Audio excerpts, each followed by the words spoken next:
Hello candidates, I am going to dictate you a passage from Progressive Magazine.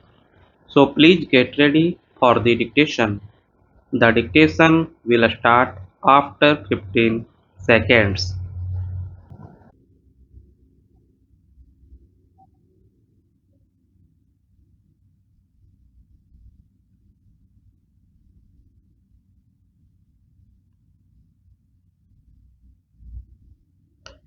Economic and cultural issues were referred to separate committees and their reports were finally adopted by the Committee of the Whole Conference.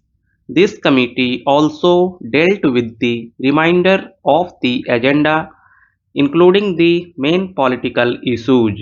The House will be familiar from the final communique of the conference, which has been laid on the table of the House with the proceedings of these committees and the recommendations made. It is, however, relevant to draw attention to their main characteristics. These recommendations wisely avoided any provision for setting up additional machinery of international cooperation, but on the other hand sought to rely on existing international machinery in part, and for the rest on such decisions as individual governments may by contact and negotiation find it possible to make. I respectfully submit to the House that in dealings between sovereign governments, this is a wise and practical step to adopt. It is important further to note that all delegations without exception realized the importance of both economic and cultural relations. The decisions represent a breakaway from the generally accepted belief and practice that Asia, in matters of technical aid, financial or cultural cooperation and exchange of experience, must rely exclusively on the non-Asian world. Detailed recommendations apart the reports of these committees, which became the decision of the conference, proclaim the reaching out of Asian countries to one another and their determination to profit by one another's experience on the basis of mutual cooperation.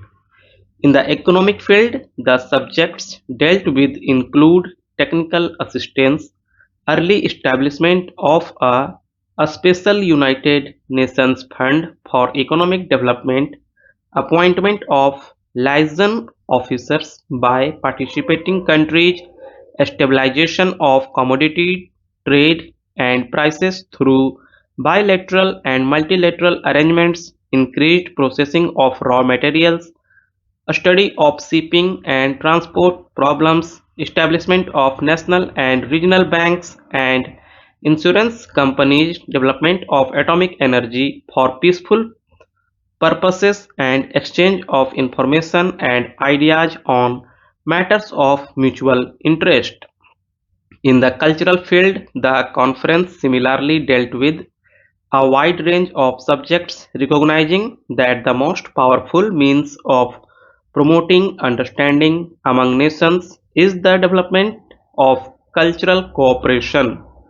The links that bound the Asian and African countries together in earlier ages had been surrendered. Their more recent history of foreign conquest and annexation. The new Asia would seek to revive the old ties and build newer and better forms of relationship with other countries.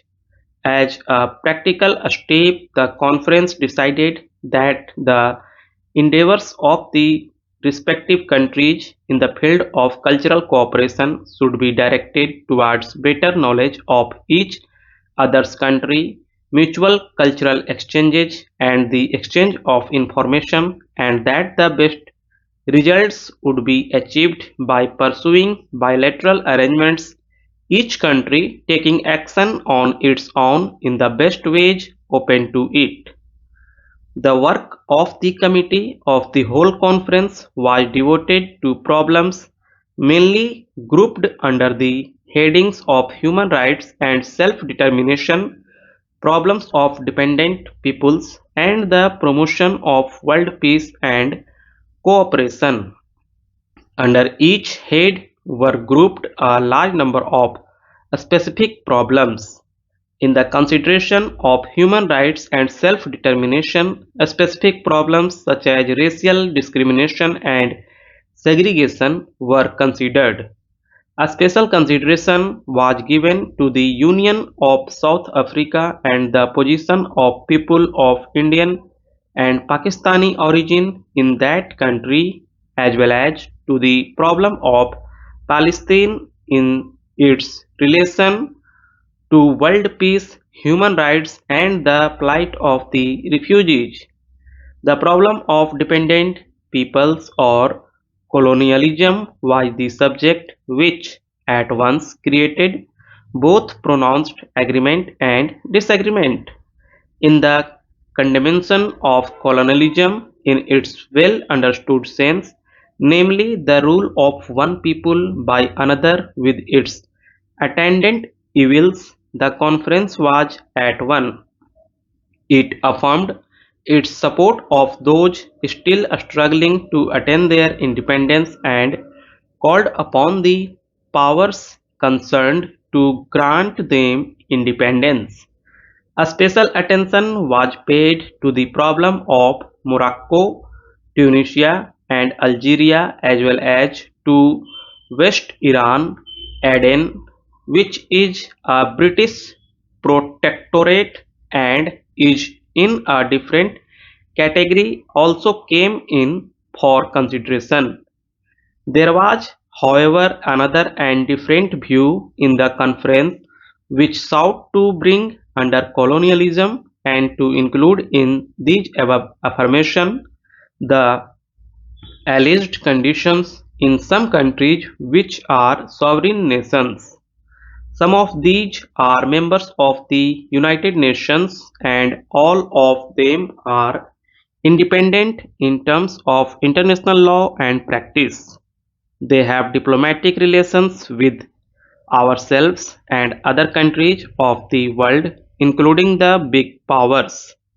It appeared to us that irrespective of whatever views may be held in regard to the conditions prevailing in these countries or of relationships that may exist between the Soviet Union and them, they could in no way be called colonies, nor could their alleged problems come under the classification of colonialism.